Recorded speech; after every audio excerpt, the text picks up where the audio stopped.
Du Père, du Fils, du Saint-Esprit, ainsi soit-il. Excellences, bien chers Messieurs les abbés, bien chères sœurs, bien chers fidèles et chers ordinants.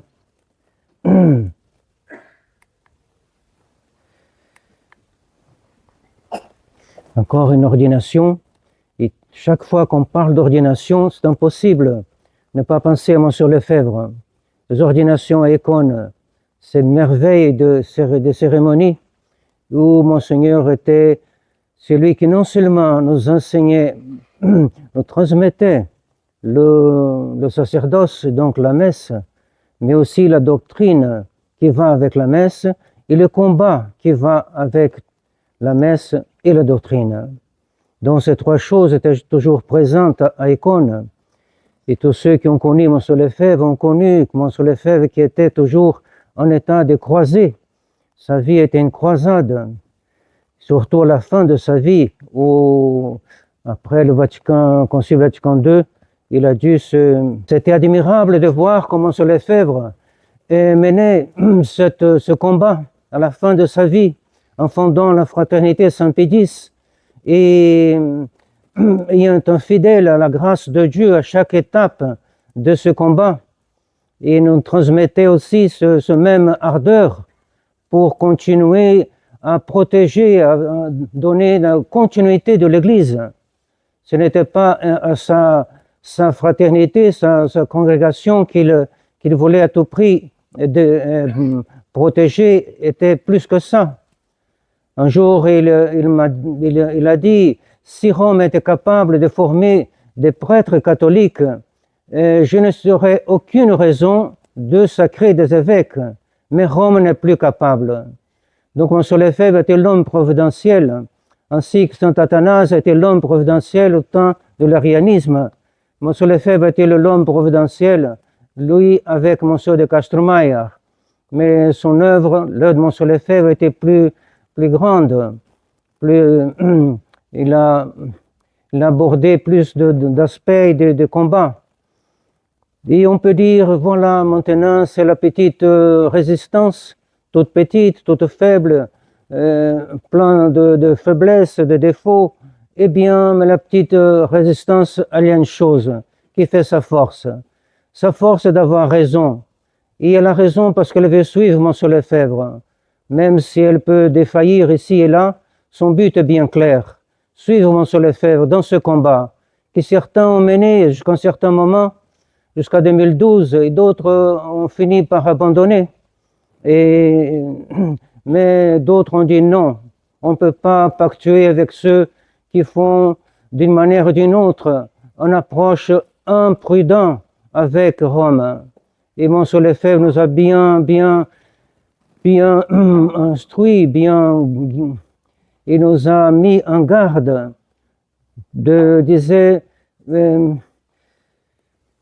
si on s'approche de Rome maintenant, nous serons contaminés. Et c'est une vérité. Il vaut mieux être petit, mais garder l'héritage de Monsieur Lefebvre, que de ne pas être petit, mais en faisant certains compromis. Certains sont allés très loin, comme Monseigneur Riffin au Brésil. D'ailleurs, un jour, certaines petites paroisses rurales de Campos, des paysans sont venus au monastère pour nous demander de faire le lien entre eux et la fraternité. Autant nous étions bien unis. Et ils sont venus donc au monastère et un prêtre de la fraternité était là. Et ce prêtre a commencé par présenter certaines difficultés, pour ainsi dire, certains aspects de ce travail qu'il demandait, parce qu'il demandait à la fraternité d'aller chez eux. D'ailleurs, le monastère est allé chez eux plusieurs fois, dans ce début de résistance aussi à Monseigneur Riffin. Et alors, après que le prêtre avait parlé, un paysan, un vieux monsieur, s'est levé et a dit, Monsieur l'abbé, ce que nous voulons, c'est de la doctrine.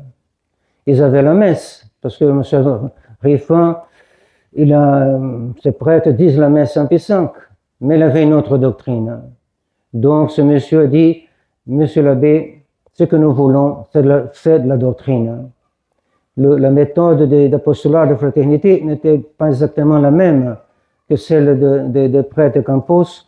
Donc le prêtre de la fraternité avait cru que ça serait une difficulté, parce que la modalité de la pastorale, de l'apostolat serait différente.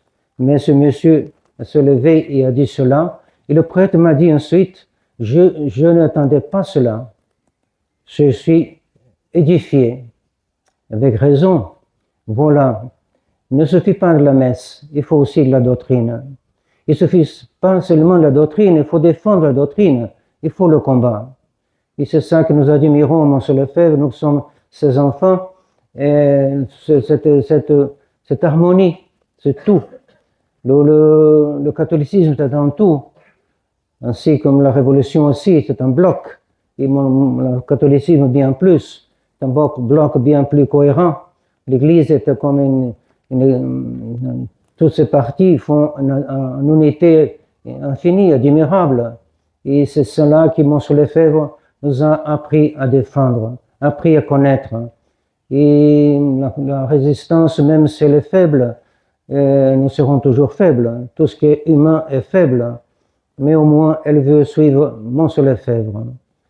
Et quand nous nous souvenons de tous ceux que nous avons connus à Écône, comme Monseigneur Tissier de Malaret, qui a écrit de très bons articles sur l'Église conciliaire.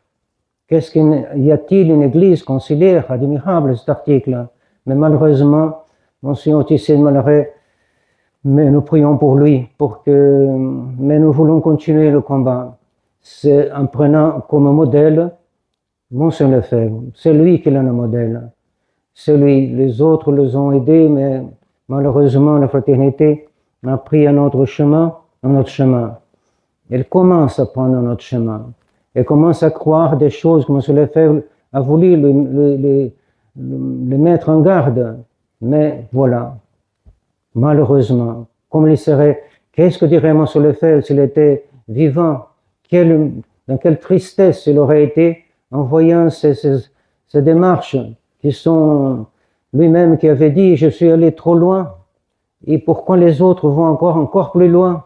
Ah, il aurait été très malheureux, ça c'est certain. Certain qu'il aurait été très malheureux. Mais il faut que nous, tout petits que nous sommes, avec toutes les limitations, il faut que nous suivons M. Lefebvre. Parce que c'est le chemin. Dans la tradition, c'est comme une chaîne, et chaque anneau, c'est une génération, c'est une personne. Et M. Lefebvre est un anneau d'or dans cette chaîne. Et alors, il faut se rattacher à lui, si nous voulons donner la continuité à la tradition. Et recevant le sacerdoce, eh bien, celui qui va être ordonné, il pourra dire la messe. La messe qui est au-dessus de tout. La messe est plus que le sang des martyrs. La messe est au-dessus de tous les louanges des anges. Parce que tout cela sont des choses finies. Alors que la messe est quelque chose d'infini. Puisque c'est notre Seigneur lui-même, lui qui est Dieu, qui se donne, qui se livre, qui verse son sang, qui renouvelle son sacrifice de la croix. Et c'est par la croix que notre Seigneur a régné et règne. Il est nécessaire donc que non seulement le prêtre dise la messe, mais qu'il prêche le Christ roi, qui a régné par la croix, qui a régné et qui règne, non, parce qu'il est Dieu et parce qu'il est le Rédempteur, et comme Rédempteur, il nous a versé son sang. Et c'est là qui fait toute notre force. C'est la messe avec la doctrine de la messe, la doctrine des papes qui ont condamné les erreurs modernes parce qu'ils ont protégé toute la signification justement des sacrements, de la messe, de tout le dépôt et le danger que même ayant la messe, nous pouvons aussi flancher parce que si nous n'avons pas la doctrine, la messe garde son valeur infinie, mais sa valeur n'atteigne plus les âmes comme il faut. Pour bien communier, pour bien assister à la messe, il faut avoir une foi qui soit intègre, qui ne soit pas diminué par des erreurs modernes et par des conceptions qui ne sont pas vraies. Et même c'est des choses qui paraissent un peu éloignées, comme le Christ roi. Et non, le Christ roi intimement, la doctrine de Christ roi va avec la messe, et toutes les doctrines vont avec la messe. Le catholicisme est un bloc, le catholicisme c'est un tout. Et donc, je désire à ceux qui vont recevoir le diaconat et la prêtrise d'être de vrais fils de notre Seigneur. Et pour cela, aujourd'hui, c'est la fête de Notre-Dame Auxiliatrice, elle qui indique son partage, là où elle jette ses racines, c'est le peuple, c'est le peuple le mot peuple n'est pas très en vogue, mais disons c'est le peuple de Dieu, non, disons oui c'est ça, mais ça à la manière catholique. Notre-Dame lance ses racines dans les âmes qui ont la foi, elle lance ses racines dans les âmes qui ont, et ces racines, c'est nous que nous demandons de les jeter sur nous, la petite résistance, mais aussi tout le monde entier. Mais ceux qui veulent être des bons prêtres, des bons diacres, doivent demander au-dessus de tout que Notre-Dame soit à côté d'eux pour protéger, les protéger au moment où ils disent la messe, pour qu'ils la disent bien, avec foi, avec union avec notre Seigneur. Non seulement que le prêtre soit celui qui offre, mais celui qui s'offre aussi. Et c'est Notre-Dame qui nous fera cela. Que nous mettrons dans ses mains, elle qui au pied de la croix a offert son Fils, elle aussi saura offrir le prêtre à l'autel. Elle donnera ce sentiment de s'unir à notre Seigneur, non seulement en étant à notre Christ au moment de la consécration, mais aussi en s'offrant, victime avec la victime. C'est pas normal que nous, prêtres, offrons la victime sainte qui est notre Seigneur et nous restions en dehors de ce sacrifice. Non, c'est pour le vrai prêtre et celui qui offre, il s'offre aussi. Et Notre-Dame aussi va nous aider en tout, elle qui est comme une armée, rangée en ligne de bataille, et bien qu'elle nous aide aussi d'être des prêtres, des diacres qui sont combattants, qui ont l'esprit de la croisade, qui ont compris que l'Église, comme disait Saint Pédis, l'Église une, sainte, apostolique, de la jetée est persécutée. L'Église a toujours été persécutée, et plus que jamais maintenant. Elle est persécutée de tous les côtés, persécutée par ceux qui devaient la protéger, elle est persécutée par Rome, parce que Rome est occupée par une secte conciliaire, une secte qui la détruit. C'est ça, me semble, le grand erreur de ceux qui ont cru qu'on peut aller à Rome pour traiter avec des amis. Ce ne sont pas des amis. Dieu seul peut les juger dans le fond de leur cœur, mais ils ne sont pas des amis. Ils ne sont pas des amis de notre Seigneur. Monsieur Lefebvre, dans une lettre, quand nous sommes séparés, dont Gérard, il nous a bien soutenus, il a envoyé une lettre en disant gardez votre juste liberté vis-à-vis des progressistes. Il disait qu'ils sont des ennemis du règne universel de notre Seigneur. Ennemis. Et la secte moderniste est ennemie de l'Église catholique. Donc, demandons la très sainte Vierge de nous donner toujours la lucidité, qu'elle nous garde des illusions. L'illusion est une chose terrible, parce que celui qui est dans l'illusion, il fait le mal en pensant qu'il est en train de faire le bien. Et Notre-Dame n'a jamais eu des illusions. Notre-Dame, elle voit avec clarté. Elle voyait bien, elle connaissait l'Écriture, elle sentait que son Fils allait être immolé sur la croix. Et elle n'a jamais eu des illusions. Donc nous aussi, que nous soyons enfants de la très sainte Vierge, et qu'elle nous garde des illusions, et qu'elle nous conduise au combat et du combat à la vie éternelle.